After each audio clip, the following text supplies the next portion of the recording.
Hello and welcome back. This is a short video talking about emotional intelligence.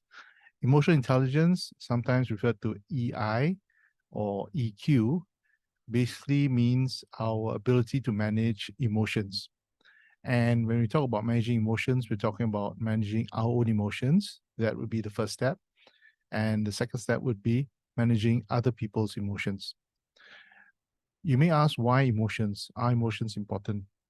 Well, emotions is a very important aspect of us because all of us are driven by emotions. For example, New Year's resolution. Every year at the beginning of the year, we have what's called a New Year's resolution. For example, we have a New Year's resolution that says, I want to lose 10 kilograms of weight next year for the new year. So logically and rationally, we know that in order for us to lose weight, we've got to eat less, we've got to exercise more regularly, and we've got to manage our food intake and ensure that we have enough exercise and we are able to bring our weight down. So logically and rationally, we all know that. But the true fact of the matter is many of us don't do anything. We know it. It's knowledge that we have. We know that it's good for us, but many don't do it. And then one day what happens? Someone comes up to us or we hear somebody comments that we are fat, that we are overweight, that we look horrible. And the minute that happens, it just makes us furious. It just gets us emotionally charged. And as a result of that, we tell ourselves, okay, like it or not, tomorrow morning I'm going to get up earlier and I'm going to go jogging. I'm going to look after, manage my food intake. I'm going to do something. I don't want people to call me fat and overweight.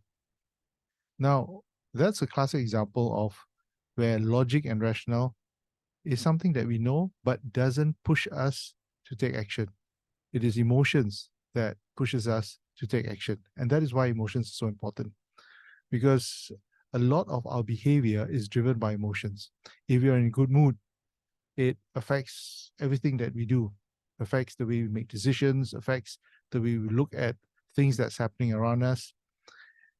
If you're in a bad mood, the slightest irritation can spark us to lose our temper and get angry for something that's so small to other people, but to us, it triggers us to blow our top. Again, why? Because of emotions. So that is why emotions are so important, because in order for us to be our best, to give our best, we've got to be able to manage our emotions so that emotionally we are in a good place.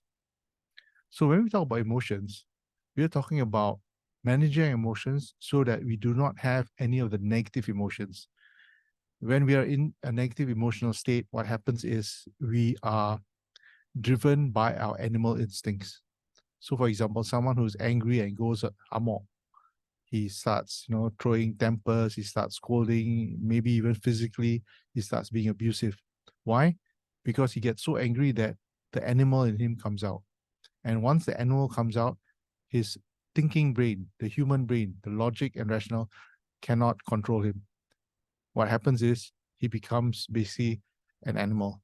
He gets angry and starts charging at people and he just goes overboard. And that is why our ability to manage our emotions is so important, because if we can manage our emotions, we can control that negative emotions that we have in us, which does happen on and off. But if we are able to manage our emotions, then we do not go into that phase of losing our temper. Because the minute we lose our temper, the minute we start showing our negative emotions in front of other people, then in terms of respect, a lot of people will lose respect for us. But more importantly is it's difficult for us to give our best. So our ability to manage our emotions is step number one. If you're in a negative emotional state, you can't give your best to your visitors or to your internal customers, to your management or to anybody else. The minute you're emotionally in a negative state, then you're going to be triggered by anything that happens around you. So step number one is always about managing your emotions. How do you manage your emotions? Simple, 2 steps. Again, step number one, realize what you're feeling. If you're feeling a negative emotion, take control and manage that negative emotion. Our ability must be able to manage our emotions by being aware. And the minute we catch ourselves having a negative emotions, a negative emotion can be anything as being frustrated, being angry, being disappointed. The minute we catch ourselves having a negative emotions, then we go into the phase of us managing our negative emotions so that it doesn't go overboard and control us. But if we don't do that, then there's a possibility that instead of us managing our emotions manages us. So managing emotions starts always with understanding what emotions we are experiencing at the moment, then deciding whether it's a positive or negative emotions that we have. If it's a positive emotion, chances are that's something that we want to live with, then because it's going to be beneficial to us. If it's a negative emotion and it's not going to benefit us, then we want to control it. Now, if you're in front of someone and you're in a fight, chances are you want to defend yourself, and therefore you want to have that negative emotion where you want to fight rather than you just give up. So in certain circumstances, certain negative emotions can be helpful. But in most cases, in our working life, in most cases, a negative emotion does not really help us. So understanding what emotions we have, followed by having a technique to manage our emotions. Now, in our training, one of the things that we talked about is identifying the emotions that we have, followed by asking ourselves why. And the logic behind it is once you understand what emotions you're having, and once you go into asking yourself why, you're actually doing step number 1 and 2, being aware of emotions. Number 2 is learning to manage your emotions. And how does that work? Because the minute you start feeling angry or disappointed or frustrated at negative emotions, you ask yourself, okay, what's going on? Okay, how do I feel? And the minute you identify the negative emotions, then you use your logic and rational brain to ask yourself, okay, why am I thinking this? Why am I feeling this? Now, once that happens, you go into a very rational, emotional mode. You do not go down the road of being emotional, but rather you still maintain your rational and thinking brain. Therefore, you ask yourself, why am I thinking this? And the answers that you come up with are answers that basically says, I've got to take control of the situation. I've got to take responsibility and I can change things. So by doing these 2 steps of identifying how you feel, and if it's a negative emotion, asking yourself, why am I feeling this? How can I take control? How can I change things? This is where you're able to manage the negative emotions before the negative emotion manages us. And the trick is, it usually takes about 6 seconds for us to identify and control that negative emotions before it takes over. But if we do not use that 6 seconds wisely and quick enough, and the negative emotions takes control, then it becomes very difficult for us to pull that negative emotions in. And then the negative emotions basically takes over. So step number 1 is knowing our emotions and managing it. So quick exercise would be for us to ask ourselves, even now, while you're sitting there, standing there, watching this video, how do you feel? Now, if you say, I feel great, I feel good, be more specific. And the more specific you are, the better it is, because then you're being very analytical.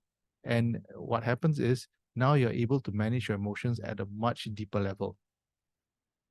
Step number 2 is managing other people's emotion. And how do you do that? Well, again, it starts off with us having the ability to look at people, listen, watch, and feel what other people are feeling. And how does that work?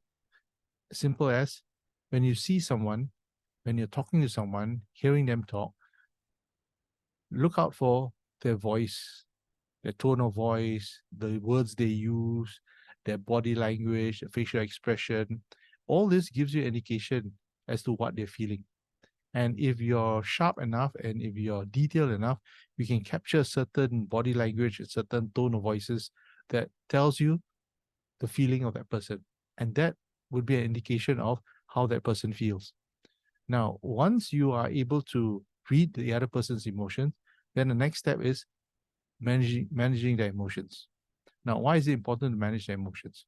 So for example, if you're meeting someone and you want to have a serious discussion, but the person just had a challenging meeting before your meeting, and as a result of the earlier meeting they had, now they are disturbed. Mentally, they're not there. Emotionally, they're disturbed. They might be frustrated, might be angry, might be disappointed.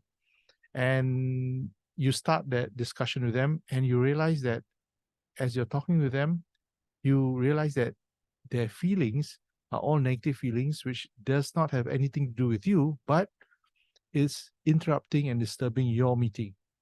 So the minute you're able to read their emotions and their negative emotions does not help your interaction, then that's where you've got to manage their emotions. And how do you manage their emotions? Well, it's as simple as understanding where they are and being able to give them space, especially if it's a negative emotions. A lot of times when people have a negative emotion, they need space to cool themselves down. And if you can give them that space and can give them that opportunity, what happens is they start to simmer down, they start to cool their temper and the negative emotions. Therefore, then you have a choice whether to continue once they cool down or maybe even postpone. So when people have a negative emotion, number one is being able to realize and read that they have these negative emotions. And the next step is being able to manage their negative emotions. Remember, when someone is in a negative state, basically they're thinking with the animal brain. Therefore, trying to use logic with them doesn't work. It's like trying to use logic with a dog or a orangutan. Now it doesn't register. So instead of using logic, you give them space for them to vent and to release whatever anger and frustrations they have, and they start to cool down. They need that space to release that negative energy. And once they start releasing their negative energy, that's where they cool down and the logic comes back. And once the logic comes back, that's where you're able now to talk with them logically like a human to a human. But giving them that space is very important so that they can then release the negative energy and emotions that they have in them.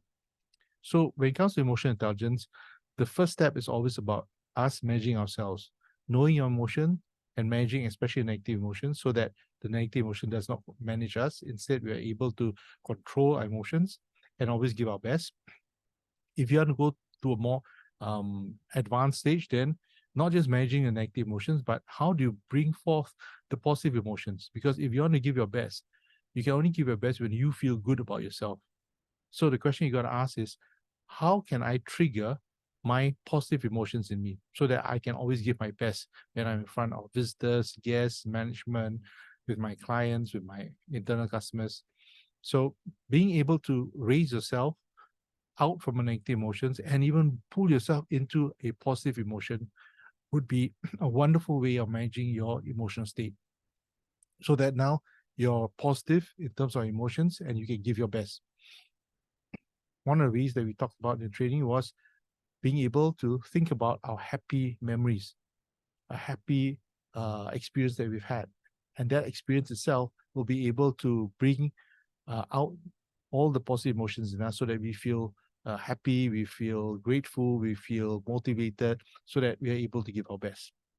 So step number one is managing ourselves. Step number two is managing other people by first understanding how they feel. And if they have a negative emotion, give them space for them to cool down, to vent and release their negative energy. And when they are, again, logical and rational, that's where we are able to talk to them and use logic and rational to help them find a solution to the situation.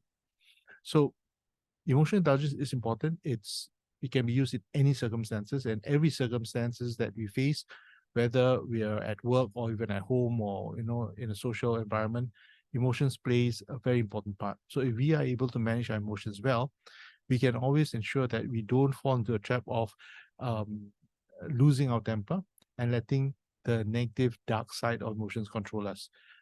Instead, we are able to manage our emotions well and always put our best self forward. And when we are able to manage ourselves well and put our best self forward, we can always give our best.